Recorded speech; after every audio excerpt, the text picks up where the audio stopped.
Најновите врнежи од дожд и ветрот го исчистија воздухот во Тетово. Според последните податоци од извршените континуирани мерења од страна на Државниот автоматски мониторинг систем за квалитет на амбиентниот воздух, тетовци вчера дишеле релативно чист воздух, без надминување на среднодневната гранична вредност на PM10 честичките, па бројките кои доаѓаа оттаму се 44 микрограми на метар кубен, но да не беше природата, вредностите сигурно ќе беа далеку повисоки. Зашто познавачите на приликите се децидни, затоплување на домовите со дрва најмногу придонесуваат за загадениот воздух во Тетово. PM или на партикулейт метар, практично тоа се материјални честички, секој облик на прашина од 0,01 мм па до микронски величини, тоа се третираат како партикулейт метар. PM-от како загадувач и како дел од стандардите за квалитет на воздух е локален феномен. Што тоа значи? Тоа значи дека на место каде што се емитира, у најголема близина таму и паѓа. Значи Тетово, и она што треба да биде јасно, дека Тетово се гуши од сопствената емисија на PM, кој што доаѓа претежно во зимските услови е резултат на согорување на дрвната маса. Значи дрвна маса у класична печка. Сигурно дека и возилата тука доаѓаат до израз, но имаат катализатори по новите возила, а гледам дека Тетово е релативно богат со возила од понова генерација, макар и увезени се од понова генерација.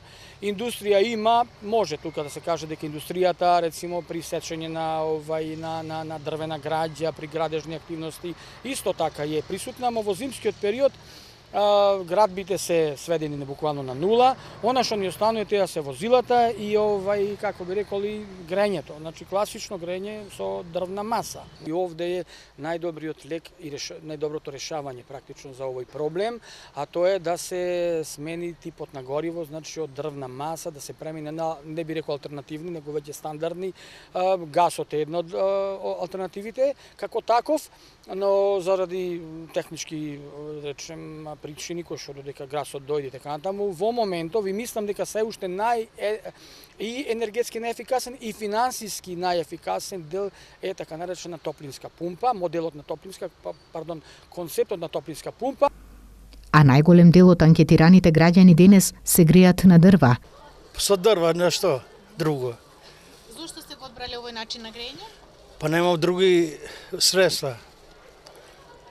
Што знам. Сите уште се греемо на тоа. Ако буде нешто подобро, зошто да не? Ali чисто сумлям за сега на ову, како да кажем, сиромаштија може да се купи нешто по современе, по нешто или на плин или на пилети, што кажува тоа. Ми ќе се греемо, ако има мало дрва, ќе се греемо. Ако можеме да набавиме. Иначе скапо е, многу. Пензиите са мали, не ни стигат само за апчињата, за лекоите. Толку имам. На дрва. Зошто сте го одбрале овој начин на грејење? Па, парното ни е на дрва за тоа. Да. Постапливи сте поекономично е? Па поекономично, потопло е и почисто. Јас сум на струја стандардно. Па зашто немам доволно членови дома кои поработа, кој тоа и не трошим многу. Со дрва. Зошто? Зашто још не сум ставил грејење. Затоа со дрва се грееме. Зашто? Мислите ли дека е поевтин начин на грејење? Не мислим поевтин начин на грејење, али још не смо се... Не мислим тоа. Јер со дрва цели живот смо се греели и тоа е... Ги прашавме и дали сметаат дека на тој начин придонесуваат во загадување на воздухот. Сметамо јесте, ама нисмо још економски нисмо још спремни да направиме тоа. Пилете више гадува него дрва. Све со маси, све со тоа направење, тоа катастрофа. Дрвата не го загадува воздухот. Само ако трошат други сировини и нешто друго, тоа го загадува.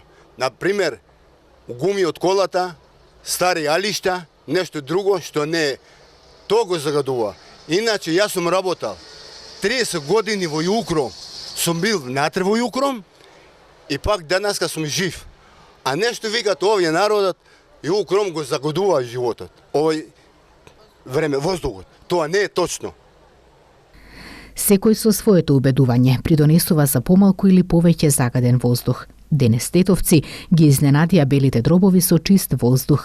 Како ќе биде во иднина, се изгледа дека зависи само и единствено од временските прилики, ниту од граѓаните, ниту од локалната самоуправа. Научна студија покажа дека во Тетово 38% од смртните случаи се должат на загадениот воздух, додека просекот во Македонија е 22%.